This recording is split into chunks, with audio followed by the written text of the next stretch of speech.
What is nanotechnology, and why should you care? Glass, or a smartphone, or even a t-shirt. It doesn't really matter what. Now, think about what this thing does well. It could be holding water or chasing Pokemon, or if you're thinking about that t-shirt, making you feel awesome.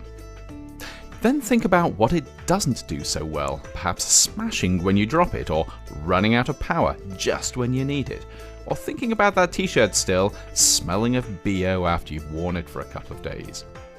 It might not be obvious, but all of these things, the good stuff and the bad, depend on the individual atoms that make up the things around us, and importantly, how they're put together. It's a bit like a car working because of how all the individual bits are arranged. It's not just a case of having 4 wheels, an engine and a steering wheel.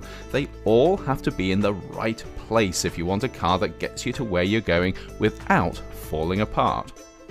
Of course, atoms are a bit smaller than the wheels on a car, but the same idea holds. How the different atoms in something are arranged can affect things like how strong or how weak it is, or if it conducts electricity, or if you can see through it, or even what it feels like. In fact, pretty much anything that the stuff around you does, it does because of how all the different atoms it's made of are put together. And this includes the things that you don't want stuff to do, like breaking, or smelling, or running out of power. If we were really smart, of course, we'd make the stuff around us work better simply by doing a better job of arranging the different atoms it's made of. And if we were smarter still, we could make totally new stuff by putting atoms together in ways that we'd never done before. We could even start to create stuff that behaves in quite unusual ways, because when you start playing around with atoms, you can tap into some really weird quantum physics. The trouble is, atoms are really small, more than 1,000,000 times smaller than the tip of your pinky finger, and that means they're not that easy to work with. But over the past few years, scientists and engineers have become increasingly good at designing and engineering materials down at the level of atoms or small groups of atoms.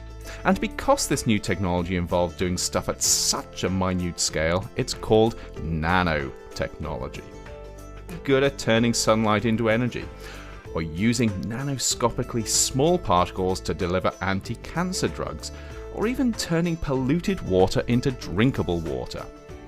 They're even finding new ways to make glass that doesn't break when you drop it, batteries that last longer, and even t-shirts that smell fresh after you've worn them for a few days. This is really powerful tech. It's helping us to do stuff we couldn't even dream of just a few years ago. But because nanotechnology is so powerful, we need to be really careful how we use it, just in case we end up causing more problems than we solve. The last thing we want is to make better solar cells that also destroy the environment, or design more efficient water filters that just happen to cause more pollution. Because of this, scientists and others are working hard to make sure we develop and use nanotechnology responsibly. But this isn't just down to nanotechnologists. It's something everyone can be part of, because at the end of the day, it's up to us to decide just how much we want nanotechnology-enabled products and what we're willing to put up with to get them.